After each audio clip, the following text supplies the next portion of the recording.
Attention please. కంటికి రెప్పలా కాపాడుకోవడం అంటారే, శరీరంలో ముందుగా మనం అంత శ్రద్ధగా కాపాడుకోవాల్సింది ఏమిటో తెలుసా? పాదాలు. తల నెరిసిపోవచ్చు, చర్మం వదులుదులు కావచ్చు, ముడతలు పడవచ్చు. అవన్నీ సహజం, ఆందోళన చెందనక్కర్లేదు. వయసు పెరిగినా, శరీరంలో ఎలాంటి మార్పులు వచ్చినా పాదాలు ఆరోగ్యంగా ఉంటే ఇంకొన్నేళ్లు మీకు ఎలాంటి ఢోకా లేదు. యూనివర్సిటీ ఆఫ్ డెన్మార్క్ పరిశోధన ఫలితాలు ఇటీవల వెలుగు చూశాయి. వాటి సారాంశం ఏమిటంటే, 2 వారాల పాటు మీ పాదాలను కదపకుండా ఉంటే మీ కాళ్ల బలం కొన్నేళ్లు తగ్గిపోతుంది, నీరసించిపోతాయన్నమాట. మెదడు చురుగ్గా ఉంటే సరిపోదు, పాదాలు దృఢంగా ఉండడమే ఆరోగ్య రహస్యం. పాదాలు దృఢంగా ఉండడమే సీనియర్ సిటిజన్లకు అసలైన బలం. అందుకే పెద్దయ్యే కొద్దీ మీ పాదాలను సంరక్షించుకోవడం అనేది ఏమాత్రం నిర్లక్ష్యం చేయరాని పెద్ద టాస్క్. ఏ వయసు వారైనా 2 వారాల పాటు పాదాలను కదపకుండా ఎటువంటి వ్యాయామం చేయకుండా ఉండిపోతే కాలి కండరాల బలంలో 4వ వంతు దాకా నష్టపోతారంటే అది సాధారణమైన నష్టం కాదు. 20-30 ఏళ్ల వయసు ఒక్కసారిగా మీద పడినట్లే. అంతటి ప్రమాదం, హాని తప్పించుకోవాలంటే నడక లాంటి రెగ్యులర్ ఎక్సర్సైజ్ ఎంతో ముఖ్యం. మీరు నిలబడినప్పటి శరీర భంగిమ పరిశీలించండి. ఒంటి బరువు అంతటినీ పాదాలపై మోపుతాం అంటే పాదాలే మనల్ని మోస్తున్నాయన్నమాట. మానవ శరీర శాస్త్రం ప్రకారం దేహం బరువులో సగం దాకా ఎముకలదే. 50% ఎముకలు అంటే బోన్స్ పాదాల్లోనే ఉంటాయి. శరీరంలోని అతిపెద్ద, అత్యంత బలమైన జాయింట్లు, బోన్స్ కాళ్లలోనే ఉంటాయి. అంతేకాదు, శరీరంలోని 50% నరాలు, 50% రక్తనాళాలు, 50% రక్త సరఫరాకు కేర్ ఆఫ్ అడ్రస్ కాళ్లే.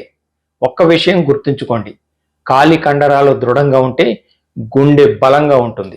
శరీరంలో వయసు పెరిగిన మార్పు లేదా వృద్ధాప్యం అనేది పాదాల్లో, కాళ్లలో మొదలై పైకి పాగుతుంది. ఇంకో ముఖ్యమైన మార్పు ఏమిటంటే, వయసు పెరిగే కొద్దీ పాదాలకు మెదడు నుంచి సంకేతాల స్పష్టత తగ్గుతుంది, వేగం మందగిస్తుంది. American journal of preventive medicine చెబుతున్న ప్రకారం వ్యక్తుల ఆయుర్దాయం పెరగడానికి కాలి కండరాల దృఢత్వమే ముఖ్యం. ఇవన్నీ సూచించేది ఏమిటంటే, పాదాలని జాగ్రత్తగా చూసుకోవాలి.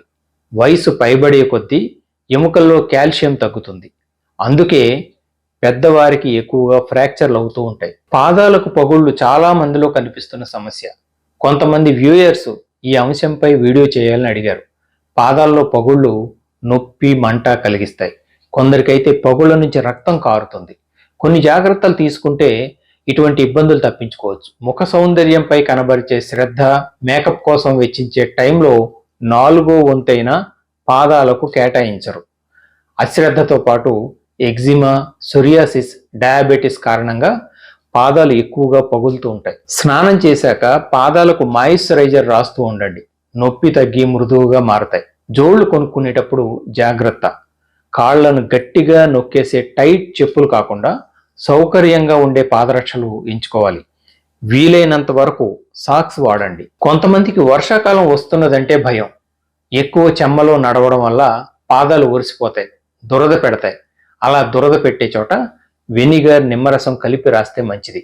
రోజు నిద్రపోవడానికి ముందు గోరువెచ్చని నీటిలో పాదాలు కడిగి పొడిగుడ్డతో తుడిచి కొబ్బరి నూనె రాసి మర్దన చేసుకోవాలి. స్క్రబ్బర్స్ అని దొరుకుతాయి, వాటితో పాదాల అడుగున రుద్దితే మృత చర్మం తొలగిపోతుంది. డెడ్ స్కిన్ తొలగిస్తే పాదాల పగుళ్ళు తగ్గుతాయి. కొందరికి ఎంత కడిగినా పాదాలు దుర్వాసన వస్తూ ఉంటాయి. పావు బకెట్ గోరువెచ్చని నీటిలో చెంచాడు బేకింగ్ సోడా కలిపి అందులో పాదాలు మునిగేలా కాసేపు ఉంచండి.